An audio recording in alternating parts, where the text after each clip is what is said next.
إنا أنزلنا التوراة فيها هدى ونور يحكم بها النبيون الذين أسلموا للذين هادوا والربانيون والأحبار بما استحفظوا من كتاب الله وكانوا عليه شهداء فلا تخشوا الناس واخشوني ولا تشتروا بآياتي ثمنا قليلا ومن لم يحكم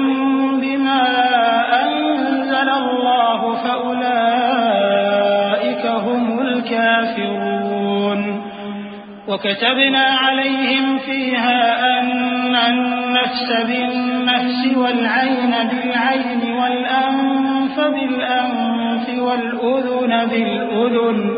والأذن بالأذن والسن بالسن والجروح قصاص فمن تصدق به فهو كفارة له ومن لم يحكم بما أنزل الله فأولئك هم الظالمون۔ بے شک ہم نے تورات نازل فرمائی جس میں ہدایت اور روشنی ہے، اسی کے مطابق انبیاء جو اللہ کے فرما بردار تھے یہودیوں کو حکم دیتے رہے ہیں اور مشائخ اور علماء بھی، کیونکہ وہ اللہ کی کتاب کے نگہبان مقرر کیے گئے تھے اور اس پر گواہ تھے، یعنی حکم الہی کا یقین رکھتے تھے۔ سو تم لوگوں سے مت ڈرنا اور مجھی سے ڈرتے رہنا اور میری آیتوں کے بدلے تھوڑی سی قیمت نہ لینا، اور جو اللہ کے نازل فرمائے ہوئے احکام کے مطابق حکم نہ دے تو ایسے ہی لوگ کافر ہیں۔ اور ہم نے ان لوگوں کے لیے تورات میں یہ حکم لکھ دیا تھا کہ جان کے بدلے جان اور آنکھ کے بدلے آنکھ اور ناک کے بدلے ناک اور کان کے بدلے کان اور دانت کے بدلے دانت اور سب زخموں کا اسی طرح بدلہ ہے۔ اب جو شخص بدلہ معاف کر دے وہ اس کے لیے کفارہ ہوگا،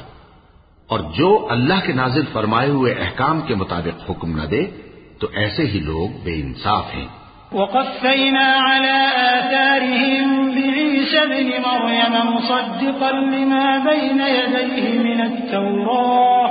وآتيناه الإنجيل فيه هدى ونور ومصدقا لما بين يديه من التوراة وهدى وموعظة للمتقين وليحكم أهل الإنجيل بما أنزل الله فيه ومن لم يحكم بما أنزل الله فأولئك هم الفاسقون۔ اور ان پیغمبروں کے بعد انہی کے قدموں پر ہم نے عیسیٰ ابن مریم کو بھیجا جو اپنے سے پہلے کی کتاب تورات کی تصدیق کرتے تھے، اور ان کو انجیل عنایت کی جس میں ہدایت اور نور ہے، اور تورات کی جو اس سے پہلی کتاب ہے تصدیق کرتی ہے